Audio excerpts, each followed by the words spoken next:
Hello, Assalamu alaikum. This is me, Sir Arslan Khan from the Alpine Academy Noorpur. Welcome back to our channel, the Alpine Academy.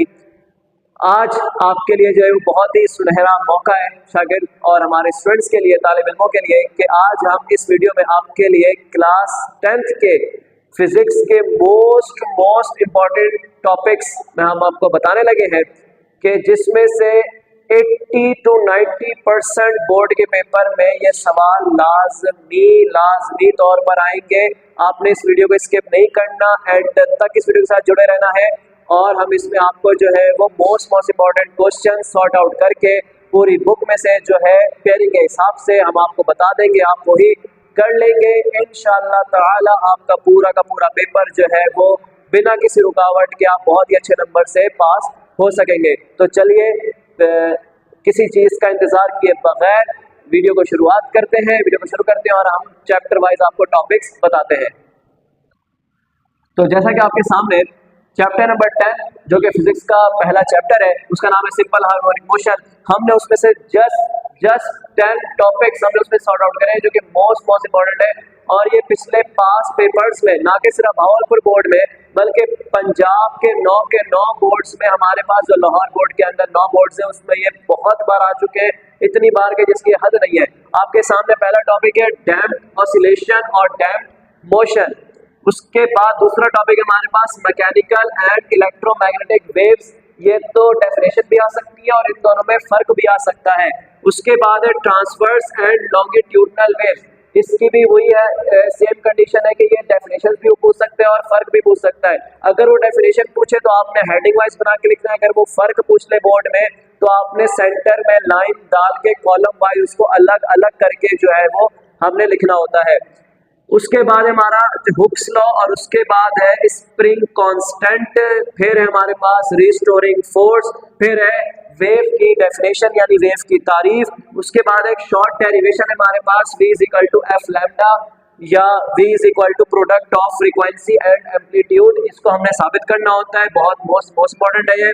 उसके बाद हमारे पास ये 4 short तारीफें हैं, एक line की तारीफें बहुत आसान, जिसमें time period, frequency, vibration, amplitude, ये आपको अपनी फिजिक्स की किताब में एक ही सफ़े के ऊपर नजर आएंगी और ये चारों की चारों मोस्ट इंपॉर्टेंट है। उसके बाद है सिंपल हार्मोनिक मोशन और एंड कैरेक्टरिस्टिक्स यानी सिंपल हार्मोनिक मोशन और उसकी खसूसियात। ये जस्ट जो है मोस्ट इंपॉर्टेंट हमने जो है वो टॉपिक्स में सॉर्ट आउट करे हुए थे। अब इस तरफ अगर हम देखें तो आपके सामने जो है वो चैप्टर नंबर 11 यानी साउंड, जो कि 10th क्लास की फिजिक्स का दूसरा चैप्टर है हमारे पास। उसमें से जो हमने टॉपिक सॉर्ट आउट करे हुए हैं मोस्ट इम्पॉर्टेंट, और अगर मैं इनकी तादाद बताना शुरू करूं तो आप सुन के हैरान हो जाएंगे कि ये 19 बार, 18 बार, 25 बार, 30 बार भी ये सवाल जो है वो पिछले पास पेपर्स में आए हुए हैं। सबसे पहले हमने टॉपिक जो सिलेक्ट करा है वो है हमारे पास क्वालिटी ऑफ साउंड यानी साउंड की क्वालिटी। उसके बाद है हमारे पास स्टेथोस्कोप, ये आई थिंक इस चैप्टर के दूसरे सफ़े के ऊपर जो है वो पैराग्राफ के नीचे यानी 3-4 लाइनें हैं वो है। उसके बाद है इंटेंसिटी ऑफ साउंड, उसका फार्मूला भी और यूनिट भी यानी साउंड की इंटेंसिटी विद फार्मूला और उसका यूनिट। और उसके बाद है नॉइस पोल्यूशन यानी सूती आलूदगी। उर्दू मीडियम वालों के लिए स्पेशली मैं ये ट्रांसलेट करता जा रहा हूँ साथ में, ताकि उर्दू मीडियम वाले मेरे जो स्टूडेंट्स हैं, जो हमारे छोटे भाई हैं और जो छोटी बहनें हमारी जो देख रहे हैं, वो भी उनको भी पता लग सके कि नॉइस पोल्यूशन क्या होगा, यानी जो है वो शोर की आलूदगी या सूती आलूदगी। Noise pollution and methods of reducing noise pollution के वो तरीक़ेकार, वो मेथड्स जिससे हम नॉइस पोल्यूशन को कम कर सके, शोर की आलूदगी को कम करने के तरीके भी। उसके बाद है साउंडलेस विसल। उर्दू मीडियम के लिए मैं ट्रांसलेट करता जाऊं कि इसको बोलते हैं बेआवाज सिटी। ये मोस्ट इम्पॉर्टेंट टॉपिक है और ये साइड में ब्लू कलर में जो है वो लिखा हुआ है, अलग एक डब्बा जो होता है जैसे फिजिक्स की बुक्स में बहुत सारे होते हैं, आपकी इतला के लिए कि आप जानते हैं, इस तरीके में ये वहाँ पे आपको मिल जाएगा। उसके बाद रिवर्बरेशन, ये एक उर्दू मीडियम वालों के लिए जो ये होता है सूती निगहबानी और बाज़गश्त, ये दोनों टॉपिक्स हैं। उसके बाद हमारे पास इको यानी उर्दू में हमारे पास हो जाएगा गूंज। उसके बाद है नॉइज एंड म्यूजिकल साउंड, सही है, शोर और मौसीकी में फर्क या म्यूजिकल साउंड्स में फर्क। उसके बाद हमारे पास sound level and decibel scale. Sound level और डेसिबल स्केल ये उर्दू में भी यही होता है। अगर वो फर्क पूछ ले तो जैसा मैंने आपको बताया हुआ है कि लाइन डाल के इधर उधर लिखेंगे, और अगर डेफिनेशन पूछे तो डेफिनेशन हम जो है हेडिंग वाइज ऊपर नीचे लिखेंगे। तो अब हमारे सामने है चैप्टर नंबर 12 जियोमेट्रिकल ऑप्टिक्स, जो कि तीसरे नंबर का हमारे पास चैप्टर है। इसका जो सबसे पहला जो मोस्ट इंपॉर्टेंट टॉपिक है वो है फोकल लेंथ और पावर ऑफ लेंस, यानी फोकल लेंथ की तारीफ और लेंस की पावर। उसके बाद रिफ्लेक्शन ऑफ लाइट, यानी रोशनी की रिफ्लेक्शन। उसके बाद है शॉर्ट साइटेडनेस और लॉन्ग साइटेडनेस, यानी करीब नजरी और बईद नजरी। ये उर्दू मीडियम के लिए हमारे पास के करीब नजरी और बईद नजरी। उसके बाद है refractive index with formula and unit. Refractive index की हमने डेफिनेशन और फार्मूला और यूनिट के साथ concave mirror and convex mirror with diagram, इन दोनों की डेफिनेशन भी आ सकते हैं। और इन दोनों में अक्सर ज्यादा फर्क ही आता है कि कॉनकेव मिरर और कॉन्वेक्स मिरर में शक्ल जाहिर करते हुए फर्क करें या बिना शक्ल के भी, ये मोस्ट इंपॉर्टेंट हमारे पास टॉपिक है। उसके बाद है क्रिटिकल एंगल, रिफ्रैक्टेड रे एंड इंसिडेंट रे, तारीफ और फर्क दोनों आ सकते हैं। उसके बाद है काइंड्स ऑफ रिफ्लेक्शन, यानी रिफ्लेक्शन की इकसाम हमारे पास दो होती है, बेकायदा और बाकायदा रिफ्लेक्शन। ये हमारे पास बुक में मौजूद है, बहुत आसान सी डेफिनेशन है लेकिन मोस्ट इंपॉर्टेंट है ये। उसके बाद हमारे पास स्नेल्स लॉ। अगर आपने रिफ्रैक्टिव इंडेक्स याद कर लिया है या लॉज ऑफ रिफ्लेक्शन याद कर लिए तो आपका स्नेल लॉ भी ऑटोमेटिक जो है वो तैयार हो चुका होता है, क्योंकि ये तीन अलग अलग नाम है लेकिन डेफिनेशन हमारे पास एक ही होती है।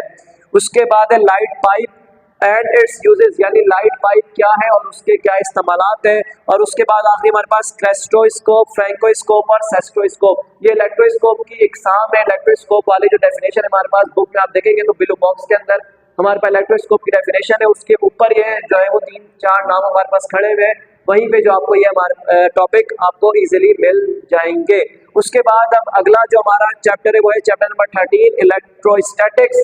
मोस्ट इंपॉर्टेंट, इसमें से बहुत सारे जो है वो चीजें आती हैं और जो ज्यादा आती है वो हमने आपके लिए सॉर्ट आउट करा हुआ है ताकि तालिब इल्मों को कोई परेशानी ना हो। एक ही चैनल पे और एक ही वीडियो पे आपको ये तमाम डेटा अवेलेबल हम कर सके। हमारी यही जो है वो काविश और यही हमारी कोशिश और यही हमारा मकसद है ताकि आप इसको पढ़ के जो है वो अच्छे से फिजिक्स में जो है वो नंबर हासिल कर सके। सबसे पहले जो मोस्ट इंपॉर्टेंट डेफिनेशन है वो है इलेक्ट्रोस्टैटिक इंडक्शन, उर्दू मीडियम में भी यही होती है। उसके बाद इलेक्ट्रिक फील्ड इंटेंसिटी, उसके बाद electric field lines and characteristics, यानी इलेक्ट्रिक फील्ड लाइंस और उसकी खसूसियात। उसके बाद है capacitance with formula and unit. Capacitance का यहाँ पे लफ्ज है, कैपेसिटर एक अलग चीज है, कैपेसिटेंस एक अलग चीज है। यहाँ पे हमारी जो बात हो रही है वो है कैपेसिटेंस की और उसका फार्मूला और उसके यूनिट के साथ। उसके बाद इलेक्ट्रिक पोटेंशियल और उसका यूनिट।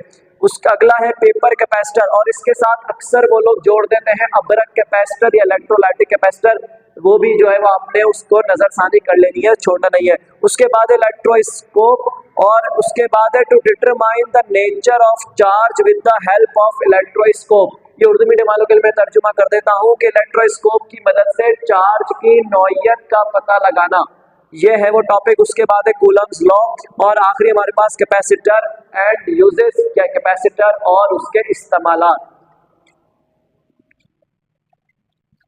अब हमारे पास बारी है chapter number 14 current electricity.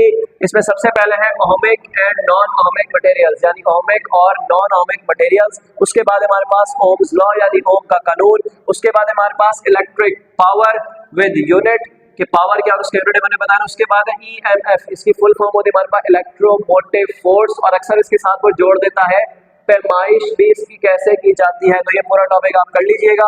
Electric current with formula and unit, कभी कभी वो जो है वो घुमाने के लिए परेशान करने के लिए इलेक्ट्रिक करंट का लफ्ज इस्तेमाल कर लेता है और कभी कभी वो अकेला करंट का लफ्ज इस्तेमाल करता है। दोनों चीजें सेम ही है, करंट और इलेक्ट्रिक करंट दोनों एक ही चीज है।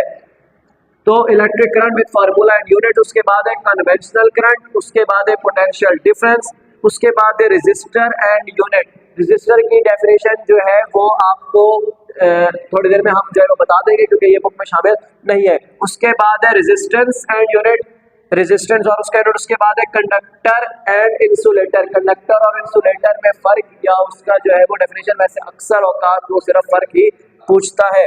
उसके बाद है joules law with derivation. Derivation का मतलब होता है कि हिसाबी मसाबात, यानी उसकी जो नीचे डेरिवेशन होती है हिसाबी मसाबात होती है वो भी हमने प्रूफ करनी होती है। उसके बाद है alternating current and direct current.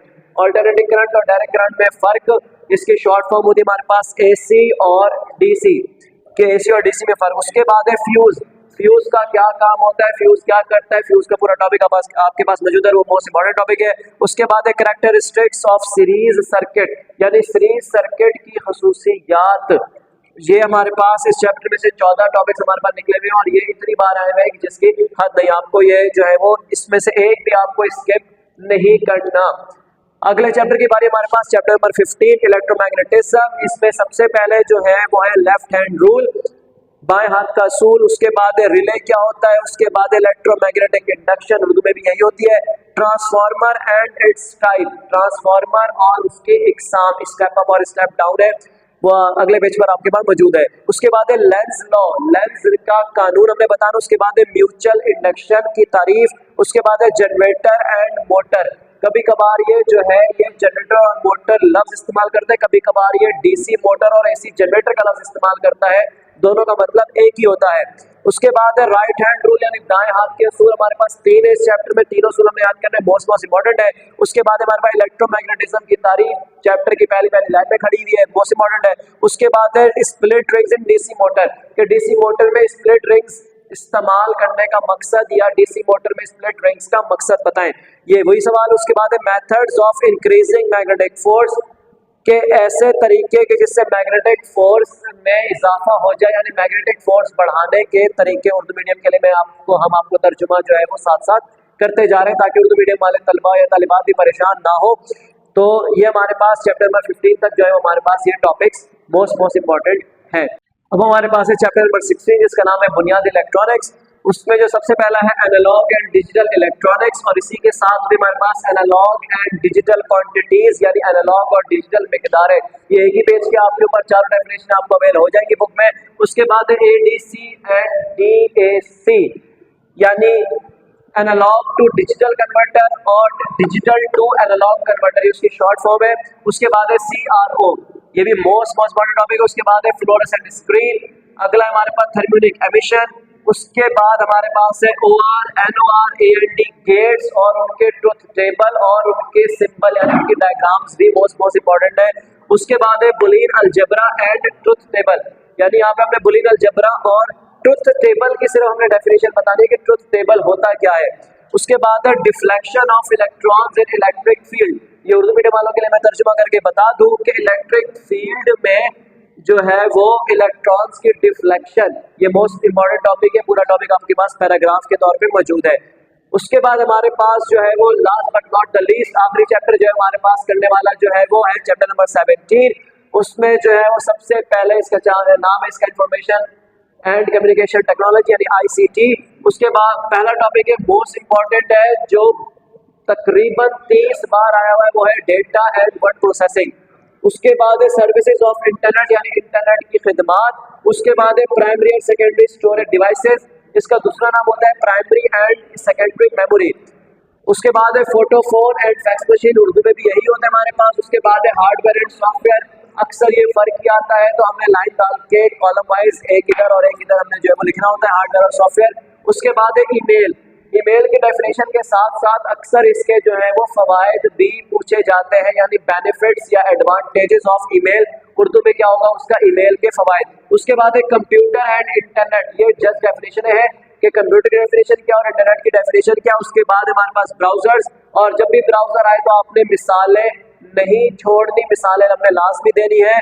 बहुत ही कॉमन मिसालें होती है, हर किसी को पता होता है क्या है ओपेरा मिनी, क्रोम और मोजिला फायरफॉक्स वगैरह वगैरह ब्राउजर्स है, ये हमारे पास बुक में अवेलेबल है। और उसके बाद last but not the least जो हमारे पास जो टॉपिक है वो है बीएसएस एंड एमएससी, ये एक शॉर्ट फॉर्म से जब आप इसको बोल के पढ़ेंगे तो आपको जो है बहुत आसानी से वो समझ में आ जाएगा। ये थे हमारे फिजिक्स के 10th क्लास के फिजिक्स के मोस्ट इंपॉर्टेंट टॉपिक्स कि अगर आपने इनको कर लिया हो तो जो है वो आप जो है वो बेहतरीन से भी बेहतरीन नंबर आ सकते हैं। You can pass with the flying colours. और आपका प्यार हमारे लिए जो है वो बहुत ही जरूरी है। आप अपना प्यार किस तरह जाहिर कर सकते हैं कि नीचे जो है वो बेल आइकन को प्रेस कीजिए और हमें कमेंट सेक्शन में बताइए कि आपको वीडियो कैसी लगी। अगर कोई चीज नहीं समझ में आई या कोई भी मसले मसाइल है तो आप कमेंट सेक्शन में हमारे साथ राब्ता कर सकते हैं। अल्लाह सबका हमें नासिर हो। अल्लाह हाफिज।